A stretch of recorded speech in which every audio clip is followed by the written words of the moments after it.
She ran crying to the Mafia boss. They're beating my sister! What happened next changed everything. She came out of nowhere, small shoes slapping against marble, tears streaking her dusty cheeks, her breath breaking apart as she ran straight into his path. The room froze. Luca Moretti had been mid-sentence, his voice low and controlled, surrounded by men who lived by his nods and silences. Conversations died instantly.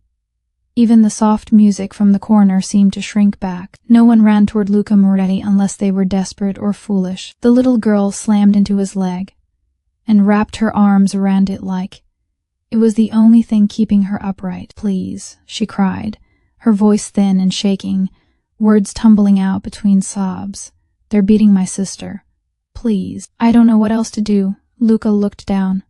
She couldn't have been more than 7. Her hair was tangled into a loose braid that had come undone, strands sticking to her wet face. Her dress was too thin for the cold evening air, sleeves stretched from being pulled. She was trembling, not just from fear, but from the effort it had taken to get here.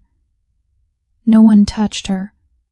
No one breathed. Luca's bodyguard took a half step forward, instinct kicking in, but Luca lifted a single finger. The room stayed locked in place. Slowly, deliberately, Luca bent down until he was eye level with her. The men around him watched something they had never seen before him kneeling for anyone. "What's your name?" he asked. His voice was calm. Too calm for the chaos she had brought crashing into his world. "Eva," she whispered. "My sister's name is Sophia. She told me to run. She said if I didn't come back with help, she wouldn't. Her breath hitched hard, panic rising again. Luca placed a steady hand on her shoulder. Not gripping, not pulling, just anchoring.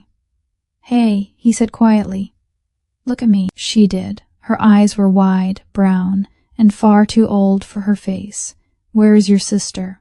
Eva swallowed. "The apartment near the old bakery. The one with the green door. They're yelling.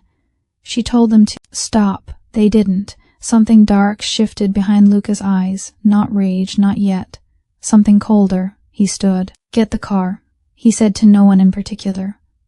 The room came back to life in a rush of motion. Eva clung tighter, frightened she'd be left behind. "No," Luca said, softer now, looking down at her. "You're coming too." She nodded, tears dripping silently onto his polished shoe. As they moved through the corridors of the building, Luca felt something unfamiliar pressing against his ribs. He'd dealt with threats, betrayals, violence, but never this. Never a child trusting him with something so fragile it could shatter in his hands. The car ride was quiet except for Eva's uneven breathing. She sat beside him, knees tucked in, fingers twisting the hem of her dress. Luca watched the city blur past the window, lights smearing into reflections. He told himself this was just a problem to be handled. A situation, nothing more. But when Eva reached out and grabbed his hand without asking, his chest tightened. The apartment building smelled like damp concrete and old paint. Luca took Eva into his arms before she could argue. She was light. Too light. Her head fit easily against his shoulder, her tears soaking into his coat. Inside the apartment, the noise was gone. Too gone. Eva stiffened. "That's her room," she whispered, pointing down the narrow hallway. Luca set her down gently and nodded to the men behind him. They spread out silently. He walked toward the open doorway. Sophia was sitting on the floor, back against the bed, arms wrapped around herself. She looked older than Eva, maybe 12, but the fear in her eyes was the same. Her lip was split, her breathing shallow. When she saw Eva, her face crumpled. "You came back," Sophia whispered. Eva ran to her, collapsing into her sister's arms. Luca stood in the doorway, something heavy settling in his chest. The apartment was sparse. Bare walls. A single chair. No pictures. No warmth. This wasn't a one-time nightmare. This was a life. "Who did this?" he asked. Sophia looked at him, wary, protective even in pain. "It doesn't matter." "It does to me," Luca said. Footsteps echoed behind him. One of his men leaned in close, murmuring a name Luca hadn't heard in years, the kind of name that belonged to unfinished business. Luca's jaw tightened. Eva looked up at him, eyes red, voice small. "You said you'd help." He met her gaze and nodded once. "I did," he said. and I will. As sirens began to wail faintly in the distance, and Sophia clutched her sister tighter, Luca realized this wasn't just about stopping something. It was about what came after, and for the first time in a long time, he wasn't sure he was ready for it.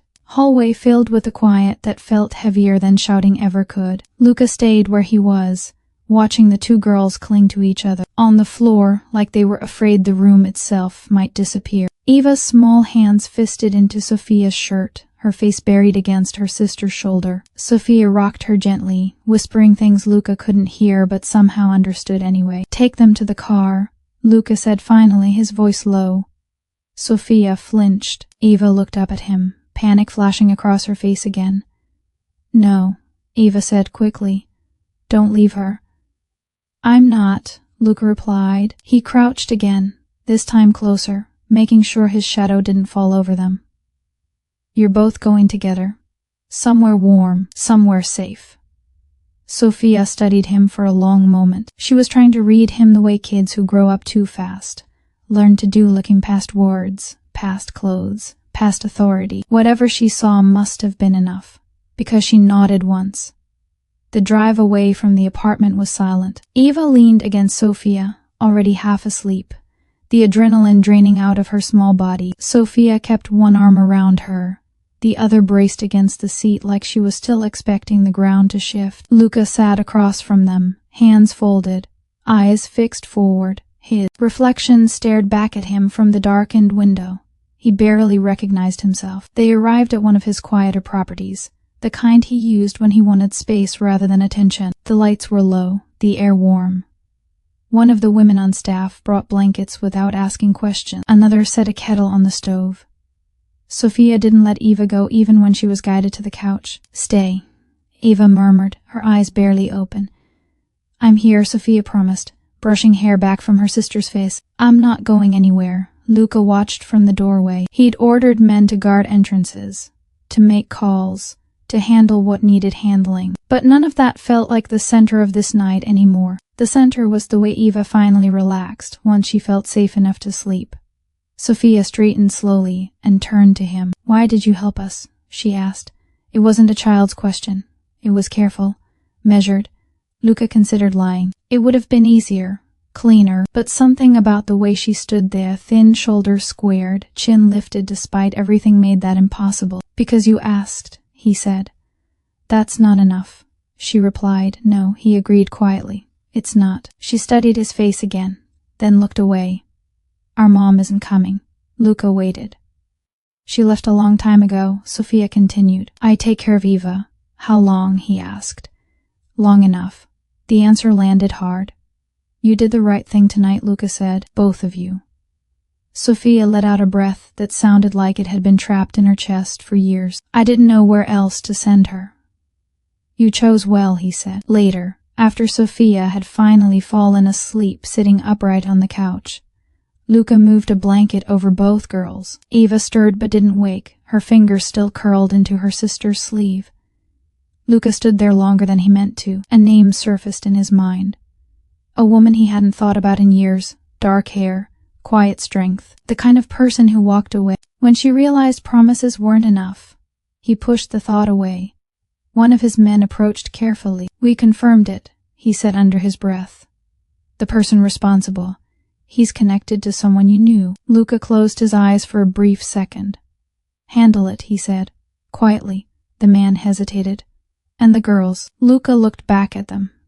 "They stay," he said, "until I decide otherwise." As the house settled into uneasy calm, Luca took a seat across the room, elbows on his knees, staring at the floor. He felt something pressing against his chest again, stronger now. He didn't have a name for it yet, but he knew one thing. This wasn't over. And whatever came next was going to change more than just their lives. Morning came quietly, like it didn't want to wake anyone too suddenly. Soft light crept through the tall windows, touching the edges of the room, catching on the blanket draped over two small figures curled together on the couch. Eva was sprawled sideways now, one leg thrown over Sophia's lap, her mouth slightly open in sleep. Sophia's head had tipped back against the cushion, her face pale but peaceful for the first time in who knew how long. Luca hadn't slept. He sat at the dining table with a cup of untouched coffee, jacket off, sleeves rolled to his forearms. He'd spent the night making calls, canceling meetings, rerouting plans that had once felt immovable. Every decision he made lately seemed to bend, subtly but unmistakably, around two girls sleeping in his living room. That realization unsettled him more than any threat ever had. When Sophia stirred, Luca noticed immediately. She woke the way soldiers do, slowly, carefully, eyes scanning before her body fully followed. The moment she registered where she was, her shoulders tensed. Eva shifted, mumbling something incoherent, and Sophia relaxed again. "You don't have to pretend you're awake," Luca said gently from across the room. Sophia flinched anyway, then sat up straighter. "Sorry." "For what?" "For sleeping." Luca almost smiled. Almost. "You were exhausted," he said. "There's food in the kitchen. Eat if you want. No one's rushing you." She nodded but didn't move right away. Instead, she brushed Eva's hair back from her face, the gesture automatic practiced. Luca watched that hand, the way it lingered, protective. "How old are you?" he asked. 12, she replied. "You shouldn't have to carry this much," he said before he could stop himself. Her mouth twitched. "Someone has to." Eva woke shortly after, blinking in confusion before panic flickered across her face. It vanished the second she saw Sophia. "You stayed," Eva said.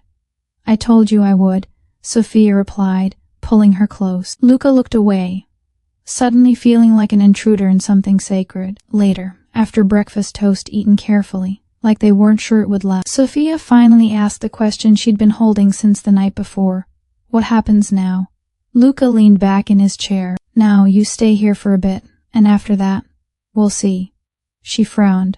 "We don't have papers, or money, or anyone." "I know," Luca said. Eva looked between them. "Are we in trouble?" "No," Luca said immediately. "You're not." Sophia studied him again, that same sharp, measuring gaze.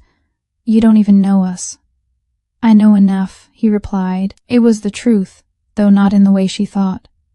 The day passed slowly. One of the women on staff brought clothes that fit well enough to be comfortable. Eva insisted on wearing a soft sweater that swallowed her hands. She followed Luca around the house, like a shadow for a while, asking small questions about things that didn't matter what the big windows were for, why the floor felt warm, whether the city ever slept. Sophia stayed more distant, watching from corners, absorbing everything. That afternoon, Luca stepped outside to take a call. The air was crisp, the city quieter than usual. A voice on the other end delivered information Luca had both expected and dreaded. A woman's name, one he hadn't spoken in nearly 8 years.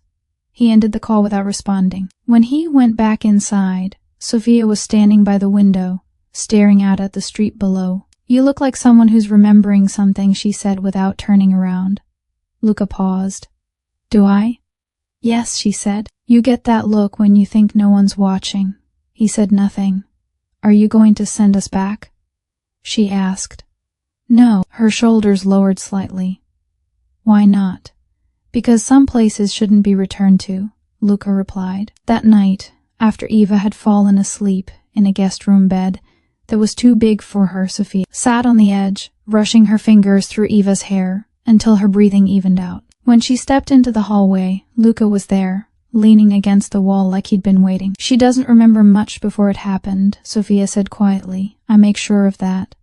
"You shouldn't have to," Luca said. She looked up at him then, really looked. "You talk like you know." He met her gaze, something tightening in his chest. "I know what it's like to grow up too fast." Sophia nodded once, accepting that answer for now. As she turned to go back into the room, Luca spoke again. "Sophia," he said. She paused. "There's someone I need to find," he continued. "Someone connected to all this. When I do, things may change." Her fingers curled around the doorframe. "Change how?" "I don't know yet," Luca admitted. She held his gaze for a long moment, then stepped inside, and closed the door softly behind her. Luca stood alone in the hallway, the echo of her question hanging in the air. Change had already started. He just wasn't sure how much it was going to cost. The house felt different once night settled in again. Quieter, but not empty. The kind of quiet that listens back. Luca stood at the kitchen counter, rinsing a glass that didn't need rinsing, his thoughts circling the same name he'd tried to bury for years, Alina. The sound of it alone stirred something restless in him. Unfinished conversations, doors closed, too hard, promises he'd convinced himself were necessary to break. A soft noise pulled him out of it. Small footsteps. Careful. Eva stood at the edge of the doorway in borrowed pajamas, one sleeve pushed up where it kept slipping over her hand. Her hair was loose now, falling in soft waves around her face. She looked even younger like this. Can't sleep? Luca asked. She shook her head. Sophia's pretending, but I can tell she's awake. Luca set the glass down and crouched, resting his forearms on his knees so they were level. Do you want some water? She nodded. As he handed her the cup, their fingers brushed. She didn't pull away. Instead, she studied his face with open curiosity. You're not scary, she said matter-of-factly. Luca huffed a quiet breath. People usually think I am. That's because they don't know you, she replied, taking a careful sip. You listened. Something tightened behind his ribs again. Go back to bed, he said gently. I'll make sure everything stays quiet. She hesitated, then leaned forward and wrapped her arms around his neck in a sudden, fierce hug. It was clumsy and brief, like she wasn't sure she was allowed to do it. Thank you, she whispered. Before he could respond, she slipped away down the hall. Luca stayed crouched long after she was gone, one hand braced against the floor, his breathing slow and controlled like it always was, except tonight. It didn't steady him. The next morning brought visitors. Luca knew before they arrived. The air shifted. His phone buzzed once. Twice. He ignored it until the third time, then answered with a single word. She's here, the voice said. Luca closed his eyes. Send her in. Sophia noticed first. She stiffened at the window, watching a familiar figure step out of a car that didn't belong to her life anymore. Her breath caught, sharp and sudden. Eva came up beside her. Why does she look like that? Sophia swallowed. Because she's scared. The door opened slowly. Alina stepped inside like she wasn't sure she'd be welcomed or forgiven. She looked thinner than Luca remembered. Strong still, but worn in ways that had nothing to do with time. Her dark hair was pulled back, practical. Her eyes found Sophia immediately, then Eva. And she broke. Sophia crossed the room before Alina could say a word.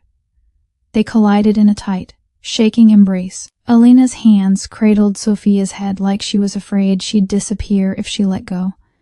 I'm so sorry, Alina whispered. I'm so sorry. Eva hovered uncertainly until Alina reached out with one arm, pulling her close too. I tried, Alina said, voice breaking. I tried to come back sooner. Luca watched from a distance, his chest heavy, guilt rising like a tide he couldn't hold back. When Alina finally looked up and saw him, her face went still. You, she said quietly. Alina. Silence stretched between them, years folded into that space. You didn't have to come, Luca said. She gave a humorless laugh. I did, they're my daughters. The word hit him harder than he expected. Daughters. Sophia turned, eyes darting between them. You know each other. Alina didn't look away from Luca. We do. How? Sophia pressed. Luca inhaled slowly. A long time ago. Alina nodded. Before I learned that loving someone isn't enough if they can't protect what matters. The words weren't sharp. They were tired. Eva looked between the adults, confusion creeping in. Are we in trouble? Alina dropped to her knees in front of her. No, sweetheart. Never. Later, after Eva was distracted with breakfast and Sophia retreated to the guest room, Alina and Luca found themselves alone in the same space for the first time in nearly a decade. You shouldn't be here, Alina said. You shouldn't have had to do this alone, Luca replied. She shook her head. I waited. You never came. I didn't know, he said, though the excuse tasted hollow even to him. You could have asked, she said softly. The truth of that settled between them, heavy and undeniable. Luca ran a hand through his hair. I'm trying to fix it. Alina's eyes glistened, but her voice stayed steady. Fixing things means staying. I know, he said. She studied him, searching for something. Whatever she saw made her look away. I don't trust you, she admitted. But my girls, they feel safe here. That's not an accident, Luca said. From the hallway, Sophia listened, heart pounding, realizing for the first time that the man who'd saved them wasn't just a stranger. He was part of something much bigger, and nothing was going to be simple anymore.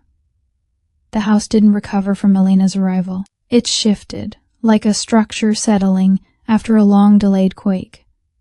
Nothing cracked outright, but every room carried a new weight. Sophia noticed it first, the way Luca kept his distance now, as if afraid one wrong step would send everything collapsing. The way Elena moved through the space with quiet caution, never assuming she belonged, yet instinctively placing herself between her daughters and anything unfamiliar. Eva, on the other hand, adapted the fastest. Children always did. She dragged a chair across the kitchen floor that afternoon and climbed up beside Luca as if it were the most natural thing in the world. Can I draw here? She asked, holding up a crumpled notebook one of the staff had given her. Luca hesitated, then nodded. If you don't mind coffee stains. She smiled like she'd just been invited into a secret club and began drawing with intense focus, tongue caught between her teeth. Elena watched from the doorway. You don't have to let her get attached, she said quietly. Luca didn't look up. I'm not pushing her away either. That's how it starts, Elena replied, not accusing, just tired. He finally met her eyes. I didn't know. I know, she said. That doesn't erase the years. They stood there in that truth, neither of them willing to soften it. Later that evening, Sophia cornered her mother in the guest room while Eva was distracted with her drawings. You didn't tell me he knew, Sophia said. Elena sat on the edge of the bed, rubbing her hands together. I didn't plan on him ever being part of this, but he is now. Elena looked up. That's what scares me. Sophia folded her arms. He helped us. Yes, he didn't have to, no. So why are you acting like he's dangerous? Elena studied her daughter's face, how much older it looked than it should have. Because some people don't mean to hurt you, she said. They just leave. Sophia swallowed. Are you saying he's our... No, Elena said quickly, too quickly. I'm saying it's complicated. The word landed wrong. Sophia turned away, anger flickering under her calm. That night, Luca found Sophia sitting alone on the back steps, knees pulled to her chest, staring at nothing. You don't sleep much, he said. She shrugged. Someone has to stay awake. He sat beside her, leaving a careful distance. Your sister trusts you. She doesn't have a choice. She does, Luca said. And she chose you. Sophia didn't respond right away. My mom doesn't trust you. I know. Do you blame her? No. She glanced at him then. Are you going to leave? The question was too quiet, too honest. Luca took a slow breath. Not without saying goodbye. That's not what I meant. He turned toward her fully. I'm still here. For how long? Luca had no answer that wouldn't sound like a lie. The next morning brought answers no one asked for. A knock at the door, controlled, expected. Elena stiffened immediately. Sophia stood up straighter. Eva froze mid-step. Luca moved first. He spoke to the visitor quietly in the hall, his voice calm but firm. When he returned, his expression had changed, not hard, but resolved. We're leaving for a while, he said. Elena's eyes widened. Leaving where? Somewhere quieter. Is it safe? Sophia asked. Luca met her gaze. Yes. Eva ran to him, without hesitation, wrapping her arms around his waist. We're going together, right? She asked. He rested a hand on her head. Yes. Elena watched them, heart pounding, fear and gratitude tangled together. In the car, the city slipped away behind them. Eva fell asleep against Luca's side. Sophia stared out the window, trying to make sense of the shape her life was taking. Elena sat in the front seat, silent. You didn't tell them, she said eventually. No, Luca replied. I won't. Not yet. She nodded, unsure whether that relieved her or frightened her more. As the road stretched ahead and the city disappeared completely, Sophia realized something she wasn't ready to say out loud. Whatever this man was to them, past, present, or future, he wasn't walking away this time. And that somehow scared her more than being alone ever had. The countryside arrived without warning, the city giving way to open fields and quiet roads that seemed to breathe differently. The house Luca brought them to wasn't grand. It didn't loom or boast. It sat back from the road, surrounded by tall trees and a fence that looked more like a boundary than a barrier. Eva woke as the car slowed, rubbing her eyes. "Are we on vacation?" Sophia almost smiled. Luca parked and turned to them. "You'll like it here," he said. "At least for a little while." Elena stepped out first, scanning the area out of instinct, not fear. The place felt calm. Too calm. The kind of calm that made you realize how loud life had been before.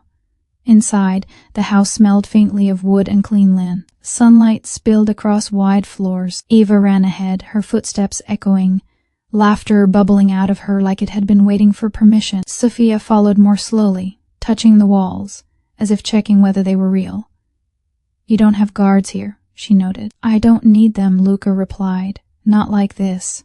Elena turned to him. "You planned this." "I prepared for the possibility," he said. "That's not an answer. It's the only one I have."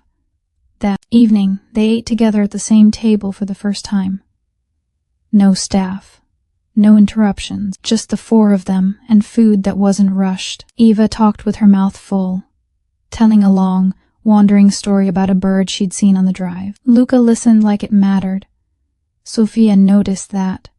She noticed a lot. Later, when Eva finally fell asleep upstairs, Elena stood at the sink, hands submerged in warm water, staring out the window. "You didn't have to do all this," she said quietly. Luca leaned against the counter behind her. "I know." "So why are you?" He hesitated. "Because I can't undo what I didn't do. But I can do this." Elena closed her eyes. "I spent years waiting for you to ask questions. I was afraid of the answers," he admitted. She turned then, facing him fully. "And now?" "I'm afraid it's too late." Her expression softened, just slightly. "It might be." They stood there, close enough to feel each other's breath, far enough to know the distance between them wasn't physical. Outside, Sophia sat on the porch steps, watching fireflies drift in and out of the dark. Luca joined her, lowering himself beside her without a word. "You don't like quiet," he said. She shrugged. "I don't trust it." "That makes sense." She glanced at him. "My mom loved you once." He didn't deny it. "Yes, why didn't it work?" "Because I thought protecting people meant keeping them away." She considered that. "That's stupid." Luca huffed a quiet laugh. "I've been told." Sophia picked at the edge of a step. "Eva likes you." "I know." "That scares my mom." "I know that too." "And you?" He took a long breath. "It scares me more." The next days unfolded gently, like no one wanted to disturb the fragile balance forming between them. Eva explored the yard, collecting rocks and leaves. Sophia helped Elena cook, listening more than she spoke. Luca made calls in the mornings and disappeared into silence in the afternoons, returning each time a little less tense. One afternoon, Eva tripped while running and scraped her knee.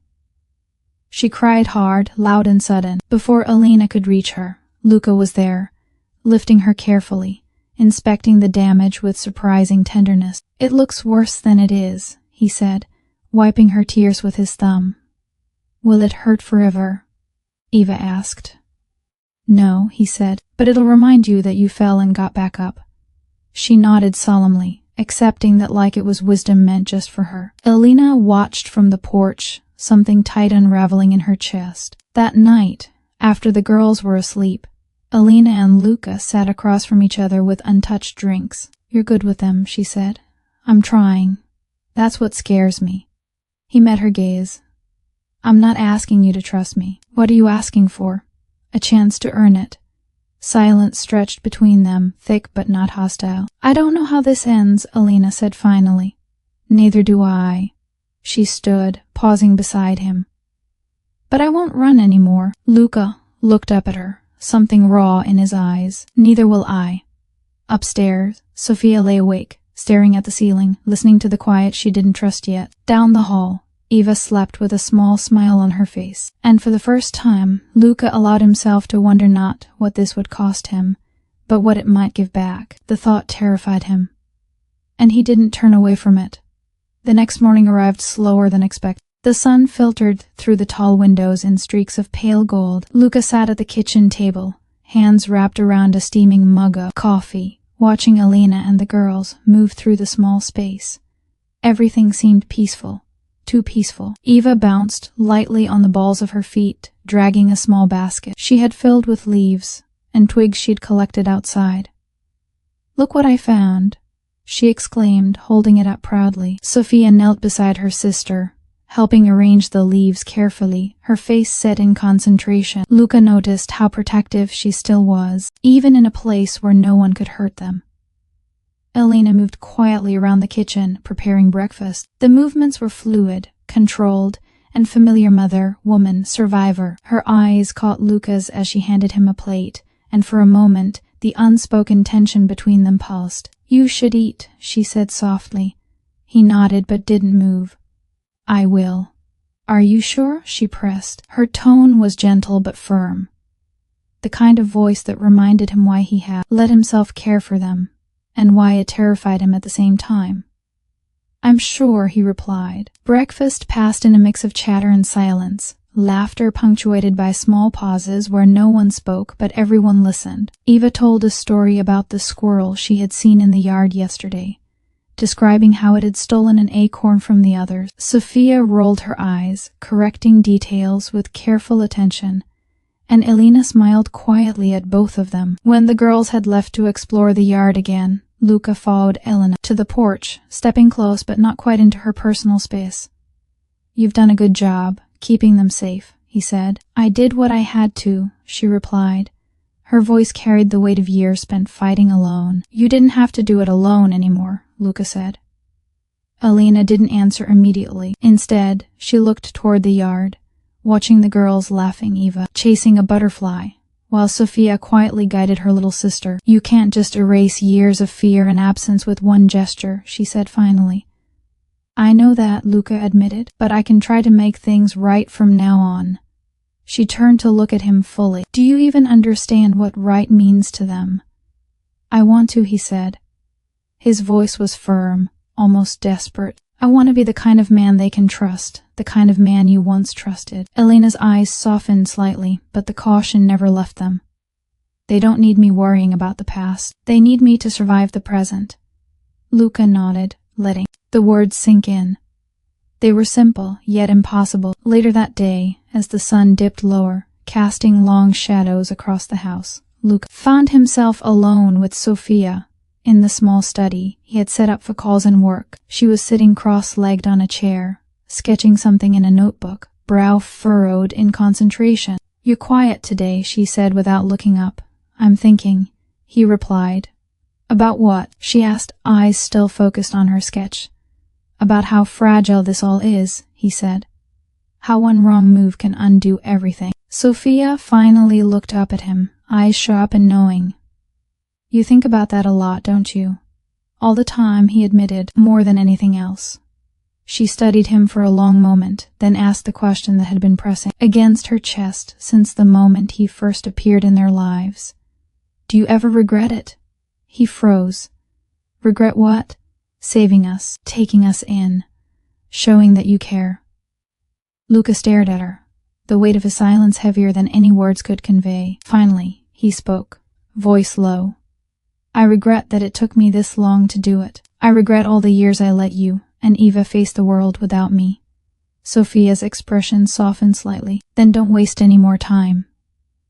Outside, the girls' laughter floated up from the yard, mingling with the soft rustle of leaves. Luca's gaze followed them, then returned to Sophia. "I won't," he said. As night fell, the house settled into a fragile peace. Luca checked on the girls, ensuring they were tucked in and safe. He paused at Eva's door, listening to the quiet rhythm of her breathing, the rise and fall of Sophia's chest echoing from the next room. Elena appeared beside him silently, her presence calm but commanding. "They're finally sleeping without fear," she whispered. "For now," Luca replied. She gave him a small, knowing look. "And what about tomorrow?" He looked back toward the rooms where the girls rested. "Tomorrow we keep trying. And I make sure they know I'm not going anywhere." Elena nodded, though the shadow of doubt lingered in her eyes. And in the quiet of the night, Luca realized that protecting them wasn't just about stopping danger. It was about learning to stay, and that might be the hardest thing he'd ever have to do. As he turned to leave, a distant sound caught his attention, a faint, deliberate knock at the door, just enough to remind him that the past had not finished following them. Luca's jaw tightened. Whatever came next, he knew it would test them all, and this time he had to be ready. The knock at the door echoed through the quiet house, sharp and deliberate, cutting through the fragile calm like a knife. Luca didn't move immediately. His instincts screamed, every muscle taut, every thought racing through possibilities. Elena appeared beside him, silent, her dark eyes alert. "Who is it?" she asked quietly. Luca didn't answer. Instead, he moved toward the door, hand resting lightly on the frame, every step measured. "Stay behind me," he murmured almost reflexively. When he opened the door, the figure standing there made his chest tighten, a man he hadn't seen in years, one who had once been a friend, now a ghost carrying unfinished business. His expression was neutral, calm, but Luca recognized the calculation behind his eyes. "You've been busy," the man said. His voice was casual, but every syllable carried weight. "I see the children are safe." "They are," Luca said, voice steady, controlled. "That's none of your concern." The man smiled faintly, but it didn't reach his eyes. "Everything is my concern when it involves you, Luca." Elena stiffened behind him, instinctively moving closer to the girls' rooms. Luca's eyes flicked to her, then back to the man. He didn't flinch. "Not now, not ever." "I won't let you near them," Luca said, tone low but unwavering. "Whatever you think you can do, it stops here." The man chuckled softly. "So serious, even now. You've changed, haven't you? Once, you wouldn't have hesitated to throw them into danger to protect yourself." Luca's jaw tightened. "That's not who I am anymore." The man's gaze shifted for a brief moment toward the house, then back to Luca. "And what about her?" he asked, nodding subtly toward Elena, who remained silent but alert. "The woman who gave you everything you thought you wanted. What happens if she finally decides she's had enough?" Luca's eyes narrowed. "You don't get to threaten her. You don't get to threaten them." "I'm not threatening," the man said smoothly. "I'm reminding. Life doesn't care about apologies, Luca. It doesn't wait for second chances." Luca's fists clenched, but he didn't raise his voice. "Then I'll make my own rules." The man's smile widened just slightly. "I like that in you. Just remember, nothing stays hidden forever. Secrets come out, and when they do, everyone pays." Without another word, he turned and walked away, the night swallowing his figure like he had never been there. The tension in Luca's shoulders didn't release immediately. Elena's presence beside him grounded him, but the weight of what had just happened pressed down like a stone in his chest. Later, after the girls had gone to bed, Luca paced in the study, Elena sitting across from him, in silence. "He's back," he said finally, the words almost a whisper. "I know," she replied. Her voice held no fear, just the steady awareness of someone who had survived far too much. "And you've changed." "Changed enough?" he asked. "You're doing what matters," she said, "for the girls, for yourself." Luca didn't answer immediately. He wasn't sure if he was changed enough, not for himself, not for them. The man's warning lingered in his mind, a reminder that the past never truly left. It only waited for the right moment to return. The next morning, the girls awoke to a quiet that was different, tense, watchful. Luca had stayed close, shadowing them as they moved through breakfast, his presence protective but unobtrusive. Sophia noticed the difference immediately. "Something's wrong," she whispered to her mother as they cleared the table. Elena nodded slowly. "It's nothing we can see, but it's there." Eva, blissfully unaware, skipped around the room, humming a song she had made up herself. Her innocence was a shield Luca couldn't afford to take for granted. He followed her with his eyes, heart tight, knowing that what had arrived at the door last night was just the beginning. By mid-afternoon, Luca called one of his trusted men. "Check every contact, every location. Quietly. I want to know everything before it hits us." "Yes, sir," the man replied, tension in his voice matching Luca's own. Elena watched him make the call, realizing that for the first time in years, Luca was fighting with a purpose. That wasn't just survival, it was protection, responsibility. and something that looked dangerously like hope. As the sun began to dip behind the trees, Luca stepped out onto the porch, letting the wind brush against his face. The house was quiet except for the distant chirp of birds and the rustle of leaves, but the calm was deceptive. He thought of the man's words, the warning that the past would come back to claim its due. He thought of the girls, fragile and trusting in ways that demanded everything he had. And he thought of Elena, the woman who had survived the chaos of the world, and now depended on him more than he had ever imagined. And for the first time in a long time, Luca realized he wasn't just preparing to fight for himself anymore. He was preparing to fight for them all. But as the first stars appeared in the sky, a new sound made him freeze, footsteps approaching from the edge of the property, deliberate and careful, like the kind of person who knew exactly where they were going and why. Luca's hand went to his jacket, eyes narrowing, heart steady but alert. This night wasn't over, and neither were the consequences. The footsteps stopped at the edge of the tree line, soft but deliberate. Luca's body was taut, every muscle coiled, every sense alert. He didn't need to see the figure clearly to know it wasn't lost or wandering. Elena appeared behind him, eyes sharp and unafraid, but Luca could feel the tension in her. Sofia and Eva were inside, unaware, but he could already anticipate their reactions if anything went wrong. "Who is it?" Elena asked quietly. "I don't know yet," Luca replied. "But they came for a reason." The figure stepped forward into the faint light of the porch, a young man, early 20s, but with the cold certainty of someone who had learned to survive in a world that demanded ruthlessness. His gaze locked on Luca immediately. "You've changed," the man said. "I almost didn't recognize you." Luca's jaw tightened. "I haven't changed enough to let you near them." The man's lips curled slightly. "You think you can protect them forever?" "Everyone has limits, Luca. Everyone makes mistakes." "I'm not everyone," Luca said. His voice was steady, low, controlled, but inside a fire roared. He was done being afraid, done watching the past dictate his life. "I hope you're right," the man said, then nodded once and turned, disappearing back into the shadows as silently as he had come. Luca exhaled slowly, tension leaving his shoulders only slightly. He had survived threats before, but the stakes had never been this personal, never this intimate. Inside, Elena approached, placing a steady hand on his arm. "This isn't just about you anymore," she said softly. "It's about them, the girls. You can't protect them by standing alone." "I know," Luca admitted, "and I won't." Sofia appeared in the doorway, having overheard part of the conversation. "They won't leave us alone, will they?" Her voice trembled, though she tried to mask it with bravado. "No," Luca said. "Not until they realize we're not afraid." Eva emerged behind her sister, clutching a small blanket, her eyes wide. "Are we in danger?" Luca crouched to meet her gaze. "Not if we stick together," he said.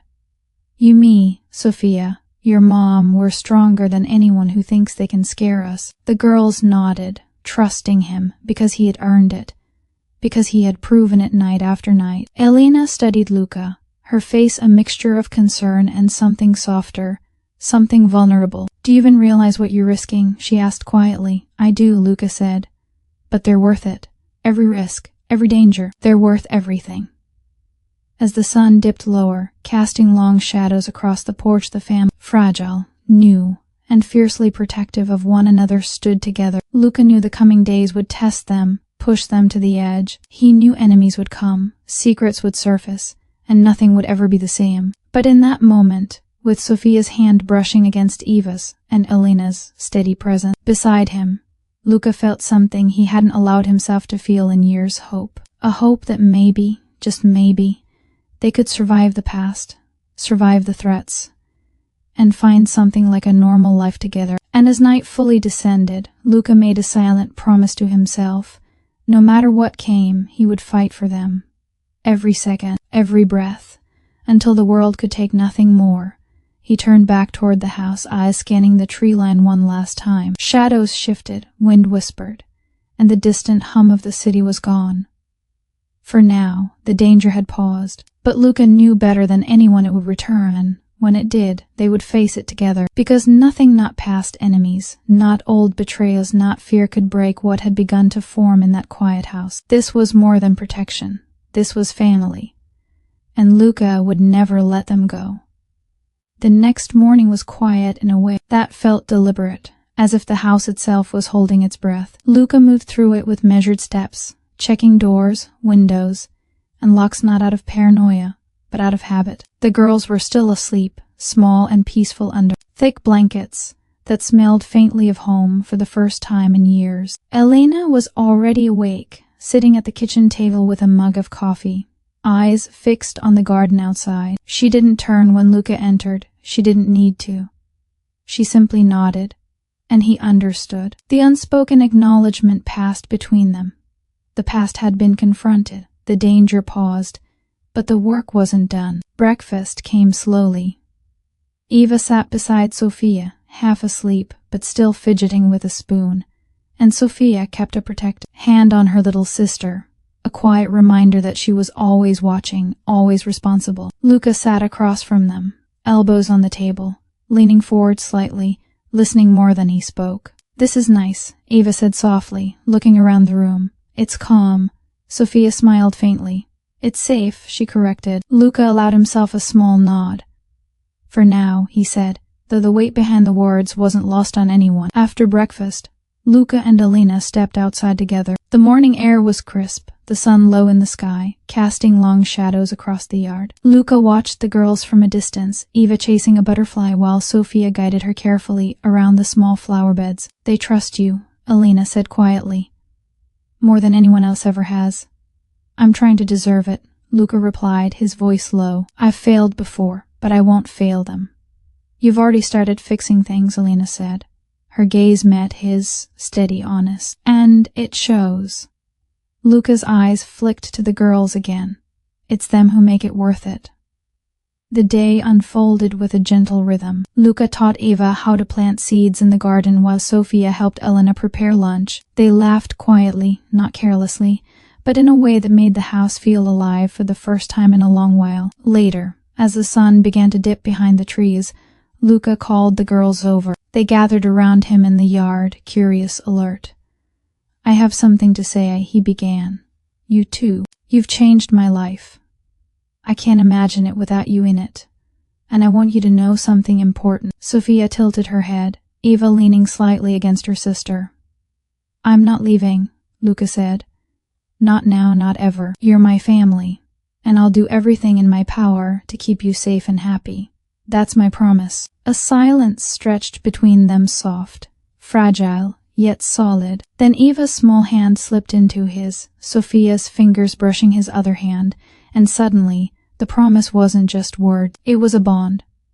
Elena approached, standing close enough to touch but giving space. Her hand rested on Luca's shoulder briefly, a quiet acknowledgement of what had begun. Trust, hope, and perhaps something deeper neither of them dared name yet. That night, as the girls slept peacefully in their rooms, Luca and Elena sat on the porch, watching fireflies drift lazily through the yard. The night was calm, and for the first time in years it felt permanent. "I never thought it would be like this," Elena admitted softly.